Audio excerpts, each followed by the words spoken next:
Selamat malam Jumat saudaraku semuanya, selamat datang di channel Sketsa Misteri. Channel kisah-kisah cerita misteri atau kejadian nyata yang pernah dialami oleh seseorang dalam kehidupannya. Episode kali ini menceritakan tentang arwah yang meminta tumbal nyawa melalui perantara peti misterius yang berisikan boneka dan sisir. Selamat menonton dan mendengarkan. Jangan lupa untuk suka, komen, dan subscribe, agar malam ini kamu bermimpi indah.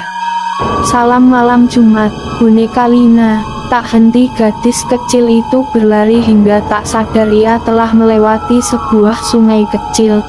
Saat ia mulai sadar melewati sungai itu dia melihat sebuah peti kecil berwarna coklat kemasan terbawa arus sungai. Kemudian ia mencoba mengambil peti tersebut dengan tongkat. Saat dia berhasil mengambil benda itu dengan penasaran, dibukanya peti itu perlahan. Terlihatlah sebuah boneka lucu dan secarik kertas bertuliskan, "Ajak aku," dan gambar anak panah menuju hutan. Tanpa berpikir lagi, gadis itu segera menutup kembali peti itu dan berlari menuju tempat asalnya.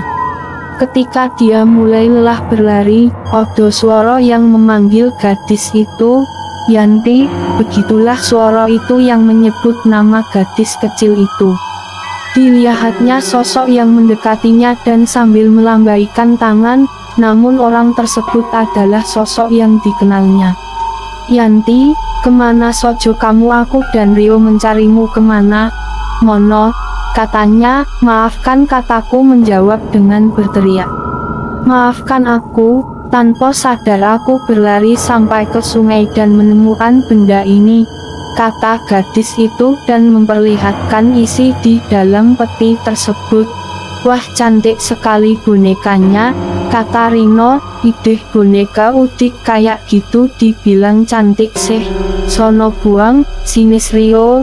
"Gak mau," kata gadis kecil itu kemudian berlari kembali meninggalkan teman-temannya. Malam harinya gadis itu mengeluarkan isi dari peti tersebut. Dan kemudian dia menemukan sebuah sisir yang terukir nama Lina. Mungkin ini boneka milik seorang gadis namanya Lina. Tapi kenapa dia membuang boneka ini? Kata gadis itu dengan heran. Kemudian dia melihat kertas yang pernah ia lihat. Dia terkejut saat dia melihat gambar anak panahnya berubah 180 derajat ke arah kanan yang mengarah ke hutan yang didatangi tadi. Ketika dia tertidur, tiba-tiba dia bermimpi. Di dalam mimpinya dia bertemu seorang gadis kecil yang sebaya dengannya dan gadis itu menunjuk ke arah boneka yang di bawah Yanti. "Opo, kamu mau boneka ini?" tanya Yanti ke gadis itu. Namun gadis itu tak menjawab, hanya menganggukkan kepala. "Ini ku berikan padamu," kata Yanti dengan memberikan peti dan bonekanya. "Siapa namamu?" Gadis itu tetap tak menjawab, dan kemudian membuka peti itu, mengambil sisir dan memberikan kepada Yanti. "Opo, ini sisirmu, jadi namamu Lina dan itu boneka milikmu?" tanya Yanti. Gadis itu hanya mengangguk dan kemudian memegang tangan Yanti dan mengajaknya ke suatu tempat. "Kita mau kemana?" tanya Yanti heran. Gadis itu kemudian menunjuk ke suatu rumah dan Yanti tidak asing dengan rumah itu rumahmu. Gadis itu mengangguk. "Ya sudah, kamu cepetan pulang, nanti orang tuamu mencari." Gadis itu berjalan menuju rumah itu dan kemudian masuk. Di perjalanan saat Yanti pulang ada perasaan aneh. Kemudian dia melihat sebuah peti yang sama persis seperti peti yang pernah dia temukan. "Kenapa dia membuangnya lagi?" pikir Yanti. Kemudian dia mencoba mengambil peti itu. Saat telah terambil, dibukanya peti itu. Bukan sebuah bonek yang dia temukan, namun hanya secarik kertas yang bertuliskan, "Terima kasih." Saat dia membaca tulisan itu tiba tulisan itu menjadi tulisan darah yang mengalir terus tanpa henti hingga membasah bajunya, dan di sungai itu juga berubah menjadi darah yang mengalir deras, sehingga membuat Yanti ketakutan dan menangis.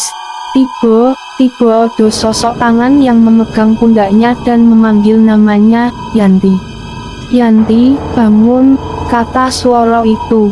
Lalu Yanti terbangun dari mimpi itu. Namun nafas Yanti tersengal-sengal. Ternyata itu adalah tangan ibunya yang membangunkan. "Kamu kenapa, Yanti? Kamu mimpi buruk?" tanya ibunya. "Iya mo. Mimpinya serem mo," kata Yanti yang masih dengan nafas yang tidak teratur. Kemudian ia bangun dan dilihatnya boneka itu. Namun boneka hilang beserta petinya. Ia semakin heran. "Nanti ikut ibu ke rumah temen ibu yo, anak teman ibu Odo yang meninggal," kata ibu Yanti. "Siapa nama anak teman ibu?" tanya Yanti diselo nafasnya yang belum teratur. "Lina," jawab ibu. "Opo Lina bu? Kenapa dia meninggal bu?" tanya Yanti. "Katanya dia terbawa arus sungai saat dia bermain di sungai itu, terus mayatnya ditemukan di hutan," kata ibu. Setibanya di rumah teman ibu Yanti melihat di sekeliling rumah terlihat foto seorang gadis yang mirip dengan yang Odo di mimpinya. Ternyata itu benar Lina yang Odo di mimpiku, pikirnya. Lalu tiba dia melihat sebuah benda yang benar-benar tak asing lagi, yaitu sebuah peti yang pernah dia temukan. Ternyata tadi malam yang mengambil boneka itu benar-benar Lina.